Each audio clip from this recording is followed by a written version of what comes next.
சிக்கனை இந்த மாதிரி பீஸில் கட் பண்ணிவிட்டு இதில் ஒரு ஸ்லைசஸ் போட்டுக்கிட்டு ஒரு 2-3 வாட்டி வாஷ் பண்ணி தனியாக எடுத்து வச்சுக்கலாம்.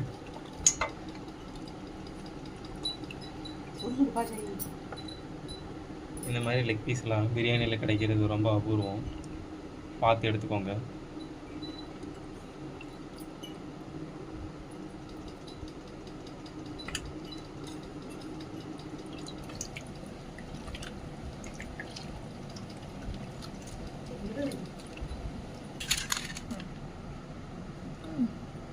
இந்த மாதிரி ஒரு 3 வாட்டி சிக்கனை வாஷ் பண்ணிவிட்டு ஒரு தட்டில் எடுத்து வச்சுக்கோங்க.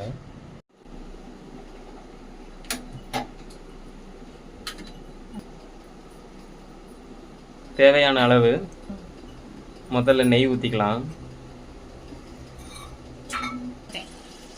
நறுக்கி வச்ச வெங்காயத்தை போட்டுக்கலாம். கன்னியாகுமரி சைட்லலாம் பார்த்தீங்கன்னா இது வந்து வல்லாரின்னு சொல்லுவாங்க, ஆனால் மற்ற ஊர்லலாம் இது வெங்காயம்.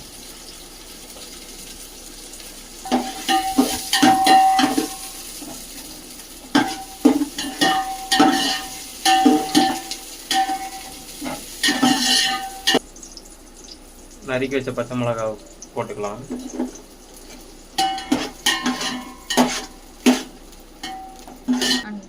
அடுத்து நறுக்கி வச்ச தக்காளி போட்டுக்கலாம். 1 கிலோவுக்கு 2 தக்காளி போட்டுக்கலாம். ரொம்ப போட்டால் புளிப்பு ரொம்ப அதிகமாகிடும், அதுக்கப்புறம் குழஞ்சிருச்சுன்னா எல்லாரும் தக்காளி சாதம் கிண்டல் பண்ணுவாங்க. ஸோ 2 தக்காளி போதுமானது.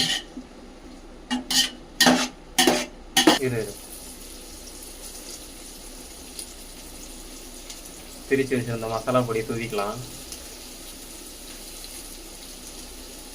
பிரியாணி வந்து ரொம்ப பிரியாணி டேஸ்ட்டாக வர்றதுக்கு காரணமே இந்த மசாலா பொடி தான். எல்லோரும் கடையில் வாங்குற மசாலா பொடி போட்டு உடம்புக்கு எடுத்துக்கிறாங்க, நம்ம வீட்டிலே தயாரித்து போடுறோம்.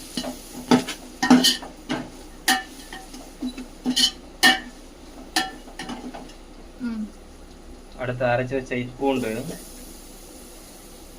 இஞ்சி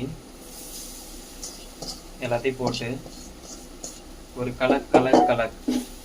இந்த நேரத்தில் நீங்கள் பாட்டு பாடுறதா இருந்தால் கூட பாட்டு பாடிக்கலாம். ஏன்னா நம்ம சமையல் வந்து லவ்வோடு பண்ணணும், அப்போ தான் அது வந்து